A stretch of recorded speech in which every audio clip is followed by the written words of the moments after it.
Herkese merhaba, kanalıma hoş geldiniz. Yeni bir projeyle karşınızdayım. Bu sene biliyorsunuz pelerin bluzlar çok moda. Birçok markada çeşit çeşit versiyonları var. Ama bence en güzelini ve en şıkını ben yaptım. Sizce nasıl? Yorumlarınızı mutlaka yapın. Evet, sadece 2 tane dikdörtgen örerek birleştirdiğimiz bu harika şahane tığ işi pelerinin yapımını detaylı olarak videomda anlattım. Bu pelerinin bir sürü daha giyim versiyonu var. Onları da detaylı görsellerini Instagram hesabımdan paylaşacağım. Ben de farklı giyim kombinlerini, farklı giyim tarzlarını görebilirsiniz. Bu pelerini istediğiniz şekilde giyebilirsiniz. Hatta bir tanesini sizler için göstereceğim. Bakın. Bu şekilde çapraz olarak da giyebilirsiniz. 1001 versiyonu olan gerçekten şahane bir pelerin oldu. Ben çok sevdim. Özellikle bu sütlü kahve tonlarını çok seviyorum. Geçen yıldan elimde olan sütlü kahve pullu bir iplik vardı. Bunu kullanmak istedim. Burada önemli olan pullu vesaire değil. İpliğinizin pamuklu olması. Yazlık ipliklerde biliyorsunuz ben pamuklu iplikleri çok önemsiyorum ve hep sizlere pamuklu iplikleri tavsiye ediyorum. Yine aynı şekilde pamuklu bir iplik kullanarak siz de bu güzel şahane pelerini elde edebilirsiniz. Videoma geçmeden önce kanalıma abone olmayı, beni takip etmeyi ve destek için minik bir yorum dahi olsa yapmayı unutmayın. O zaman keyifli seyirler. Evet, şöyle bluzumuzun bir görselini sizinle paylaşmak istiyorum. Aslında basit 2 tane dikdörtgeni hazırlıyoruz. Ardından da şu kenar noktalarından birleştirip orta kısımda yaka açıklığı bırakıyoruz. Ve sonra dilediğimiz gibi kombinliyoruz. Çok tatlı, çok cici bir model oldu. Şimdi sizin ölçülerini paylaşacağım. Sizler de kendinize göre, kendi isteğinize göre bunun boyunu uzatabilir veya da enini genişletebilirsiniz. Tamamen sizin elinizde. Harika bir model oldu. Parçanın boy uzunluğu 86 santim.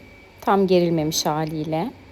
Şöyle enine baktığımızda da 46 santim, yani 2 tane dikdörtgeni hazırlayıp birleştiriyoruz. Aşamalarını zaten videoda gösterdim. Bu da şöyle birleştirilmiş hali şalımızın. Ben geçen yıl almış olduğum pamuklu pullu bir iplik vardı. 2 yumak, 100 gramlık 2 yumak, onu kullandım. Sensi Shine dileyenler bakabilir. Bu arada reklam veya işbirliği değildir. Bana bir de bu konuda çok yükleniyorsunuz. Hani kullandığınız ip nedir, kaç gramdır, kaç metredir, hangi iptir, bize de ip önerin vesaire. Herhangi bir markayla vesaire çalışmıyorum arkadaşlar. Sadece sizleri mağdur etmemek adına iplik önerisinde bulunuyorum. O yüzden de açıkçası çok fazla iplik markası vermek istemiyorum. Üstü kapalı olarak söylüyorum, pamuklu ince yazlık iplik diye. Sizler artık kendi istediğiniz gibi, kendi dilediğiniz gibi bulabilirsiniz. Markalara zaten yeterince reklamsız bir sürü markalar yeterince zaten sponsor olmadan üzerimden para kazandılar. Artık onlara da selam olsun, ne diyelim. O zaman hemen başlangıcını yapalım. Kullanmış olduğum iplikle başlamak istiyorum. Sensi Shine pul ipinden kullanacağım. Pamuklu güzel bir iplik. Tığım 3,5 milim. Hemen zincir çekerek başlıyorum. Bir türlü netleşmedi. Tığım 3,5 milim. Şimdi zincir çekerek başlıyoruz. Zincirimizi şöyle orta ayarda çekiyoruz. Çok sıkı da değil, gevşek de değil. Orta ayarda çekiyorum. Bakın bu şekilde. Evet, 120 tane zincirimi çektim. 120 zinciri bakın şöyle esneme payını hesaba katmayarak normal haliyle düz bir zemine koyduğumuz zaman şöyle santim olarak ölçüsünü merak edenler için söyleyeyim. Tam olarak 80 santim. 120 zincir 80 santim uzunluğunda çektim. Bunu eğer bedeninizi büyütmek istiyorsanız 120'den de fazla çekebilirsiniz. 130, 140, yani o artık size kalmış. Şimdi şöyle 3 tane zincir çekiyorum. Bakın 120. zincirin şöyle arka noktasına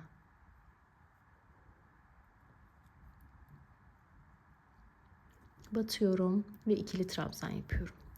Doluyorum. Bakın bir sonraki zincirin şöyle arka kanadına batıyorum. İkili trabzan. Bakın normal içine batmıyorum. Arka kanada batıyorum ki altlar daha düzgün dursun diye. Arka kanada batıyorum. İkili trabzan. Bu şekilde 120 veya 121, o sayı artık son çektiğimiz 3 zincire göre değişir. Trabzanımı yapıp geleceğim. Bakın, trabzanlarımı esnek yapıyorum. Çok sıkı yapmayın. Esnek olması önemli. Bu modellerin özelliği esnek, dökümlü durması. O yüzden de bizim elimizden geldiğince yumuşak örmemiz lazım. Bakın, bu şekilde trabzanlarımı yaparak sıramı tamamlıyorum. Evet, sıra sonuna kadar trabzanlarımı yaptım. Bakın, bu şekilde. Şimdi örgümü çeviriyorum. 3 zincirle yukarı çıkıyorum. Bunu ilk trabzan kabul ediyorum. Doluyorum. Bir sonraki trabzanın tepe noktasına giriyorum ve ikili trabzan yapıyorum. Şimdi 2 tane trabzanım oldu. Arada 2 tane zincir çekiyorum. Doluyorum. Bakın. 1, 2 tane trabzan boşluğu atlayıp üçüncüsüne giriyorum ve ikili trabzan yapıyorum. Doluyorum. Bir sonrakine giriyorum. İkili trabzan yapıyorum. Şimdi 2 zincir çekiyorum. 2 boşluk atlayıp üçüncüsüne giriyorum. İkili trabzan yapıyorum. Doladım. Bir sonrakine girdim. İkili trabzan. Bu sırada bu işlemi yapıyoruz. 2 zincir, 2 boşluk atla, bir sonrakine bir trabzan, dola, bir sonrakine gir ve buraya da yine ikili trabzan. Bakın, bu şekilde sıra sonuna kadar aynı işlemi tekrarlıyoruz.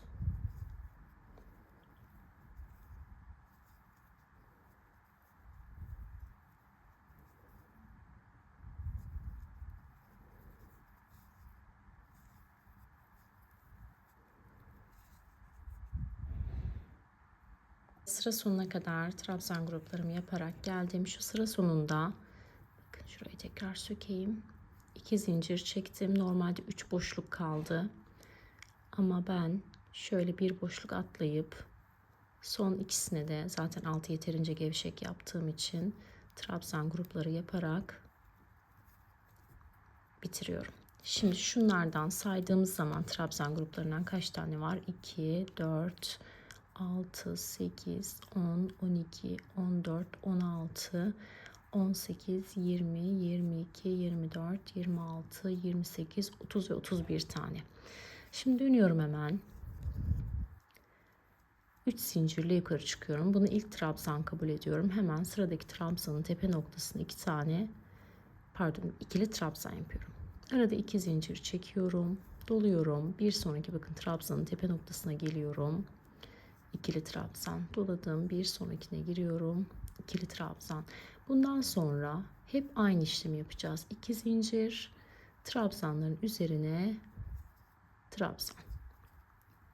Farklı hiçbir işlem yok. Modelimiz böyle dümdüz devam edecek. 2 zincir, 2 trabzan. 2 zincir, 2 trabzan. Bakın, bu şekilde modelimiz aynı şekilde devam edecek. Bu sırayı tamamlayacağız. Döneceğiz aynı işlemi. Bu şekilde istediğimiz uzunluğa gelinceye kadar öreceğiz. Evet, trabzanlar üzerinden sayarsak toplam 34 sıra, şu trabzan gruplarını sayarak 1, 2, 3 bu şekilde 34 sıra ördüm. Yalnız şöyle üzerime kaba taslak bir denediğimde şu boyun, bakın şu uzunluk bluzumuzun boyu olacak. Bu boyun bana biraz yetersiz geldiğini hissettim. O yüzden de çok enteresan bir şey. Şöyle kenarlarından trabzan grupları ekledim. Bakın, normalde buraya kadar zincir çekmiştik. Buradan sonrasını ben kenarlardan örerek artırdım. Şimdi bakın, toplam 1, 2, 3 sıra ördüm. 4. sırayı da birlikte göreceğiz. Yani toplam 4 sıra artırdım. Ben 120 ilmek başlamıştım. Siz 130 ilmek başlayarak bu sıkıntıyı yaşamayacaksınız. Ama yine de eğer boyunu daha fazla uzun yapmak istiyorsanız benim gibi bu işlemi yapabilirsiniz. O yüzden size göstereceğim. Ben videonun başında size 130 ilmek başlayın diyeceğim. Çünkü ben bu işlemi yaparak 130 ilmeğe ulaşmış oluyorum. Yani 130 zincire. Şimdi bakın, şöyle 4 tane zincir çekiyorum. Doluyorum. Bakın, şu trabzanların ara zincir kısımları var ya. Tam bu noktaya şöyle batıyorum. İkili trabzan yapıyorum. Yani şu zinciri yapmış oluyorum. Şimdi 2 zincir çekiyorum. Bir sonraki bakın boşluğa batıyorum. 2 zincir çekiyorum. 2 zincir, bir sonrakine ikili trabzan. Bakın bu şekilde modelimi uzatabiliyorum. 2 zincir. Bakın tam şu birleşim noktasına giriyorum. Buraya trabzanımı yapıyorum. Burada ne olmuş oluyor aslında? Bakın şurada zincir çekerek yapmış olduğumuz işlemi burada trabzan olarak yapıyoruz. Bu kenarlarda da trabzan olarak yaptığımız işlemi zincir çekerek yapıyoruz. Bakın şöyle baktığımız zaman zaten şu 1, 2, 3, 4. yapıyorum şu an. Bunlar sonradan yaptıklarım. Bakın şunlar orijinal modelimiz. Bir tık fark var ama boyu uzun olsun, istediğim gibi olsun diye bu işlemi yapıyorum. Yani bunu da size bir tüyo olarak göstereyim. Böyle az gelen trabzan modellerinizi bu şekilde uzatabilirsiniz. Enini veya boyunu nasıl istiyorsanız.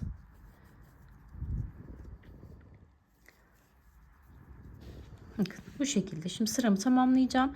Bir de bir sıra üzerinden geçerek şu yandaki trabzan grubunu yapacağım. Şimdi sıra sonuna kadar bu işlemi tekrarlıyorum. Evet, sıra sonuna doğru geldim. Şimdi bakın yine 2 zincirimi 2 zincirimi çekiyorum. Doluyorum. Bakın son noktaya batıyorum. Ve tamamlıyorum. Şimdi bakın başlangıcımız bu şekilde trabzan yapmıştık ya ilk sırada. Onun için şöyle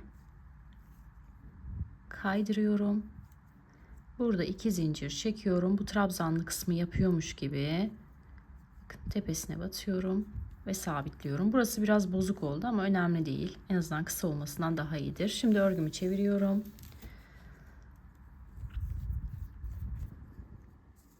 Doluyorum. Buraya bir trabzan yapıyorum. Şimdi 2 zincir çekiyorum ve bakın direkt burayı tamamlayıp kapatıyorum. Yani burada ne yaptık? Şu trabzanlı işlemin aynısını devam ettirdik. Şimdi 2 zincir çekiyorum. Bu kısımlara batarak buraları da ikili trabzan şeklinde yapıyorum. 2 zincir. Direkt bakın dibine battım. İkili trabzan.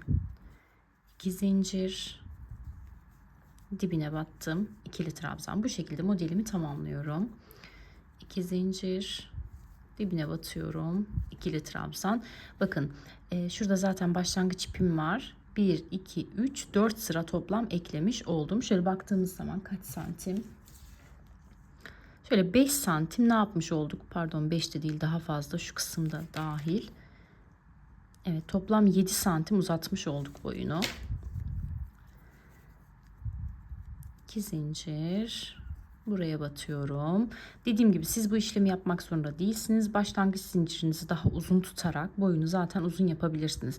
Ama dediğim gibi başlangıç zincirini uzun tuttuğunuz halde baktınız ki boyu kısa oluyor, bayağı bir crop oluyor. Bu işlemi yaparak iki parçaya da boyunu uzatabilirsiniz. Evet, şimdi sıramı bu şekilde tamamlıyorum.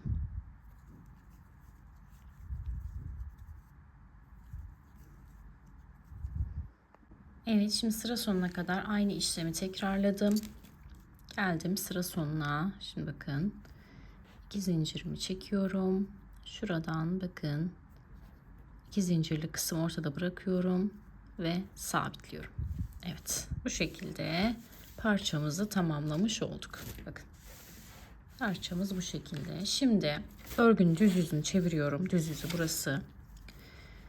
Kenar kısımlarına sık iğne geçeceğim. Her tarafına bakın. Direkt bulunduğum noktadan batıyorum. Trabzanların ara noktasına, birleşim noktalarına, bakın şöyle ara noktaya sık iğne geçiyorum 2 tane. Bir de şu birleşim noktasına bu şekilde göze hoş görünecek şekilde, kenarları düzgün gösterecek şekilde sık iğnelerle bütün modelime geçeceğim. Bakın. Boşluk kısımlarına giriyorum 2 tane. Birleşim noktasına giriyorum. Bir tane sık iğne yapıyorum. Bu şekilde. Burada elinizi çok gevşek tutmayın. Kenarların düzgün formda olması için elinizi bir tık sıkı tutun ki Böyle düzgün bir form elde edelim. Şimdi bakın, bütün çevresini, kenarlarını, alt kısmında da buralarda yine her bulduğumuz boşluğa birer tane. Kenar kısımlarda aynı şekilde ve bu kısımda aynı şekilde sık iğne geçerek başlangıç noktamıza kadar gelip parçamızı tamamlayalım. Evet, şimdi parçalarımızı bu şekilde hazırlıyoruz. Bakın, iki parçayı da aynı şekilde.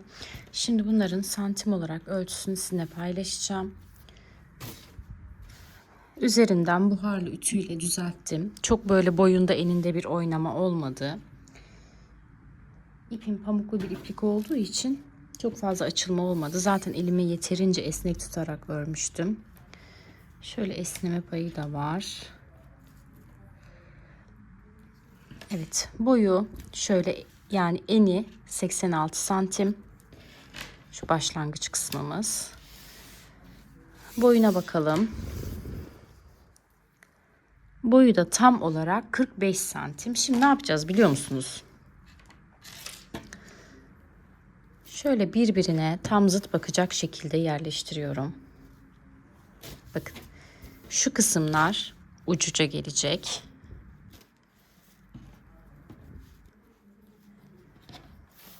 Buradan yaka oyuntusunu verip dikeceğiz. Şu trabzanlı kısımlar, düz trabzan geçtiğimiz kısımlar altta kalacak. Şimdi şöyle kenardan başlayarak güzelce dikerek birleştireceğiz. Şöyle önlerinin ön yüze gelmesine dikkat edelim. Evet.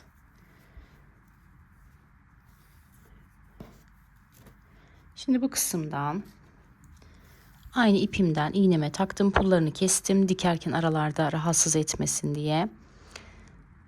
Şöyle alttan geçiriyorum.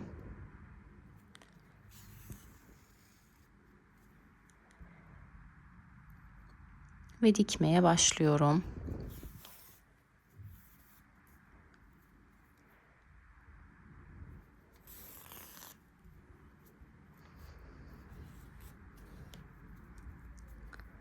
Şöyle bakın, ilmekler karşılıklı gelecek şekilde güzelce dikiyorum.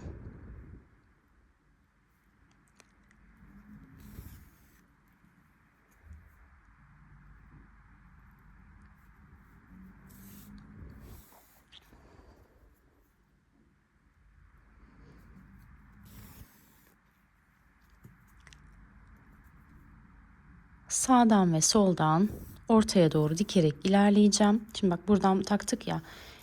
Bir de buradan dikeceğim. Ortaya doğru ilerleyeceğim. Sonra orta noktada yaka için belli bir kısım boşluk bırakacağım. Onda ne kadar bıraktım sizlere söyleyeceğim. Evet, bakın, kenar kısımlarından şöyle 21 santim dikerek kapattım. Ara kısmı böyle, orta kısmı açık bıraktım. Bunu siz kendi istediğiniz gibi yapabilirsiniz. Ben kendi yaptığımı fikir olsun diye sizlerle paylaşmak istedim.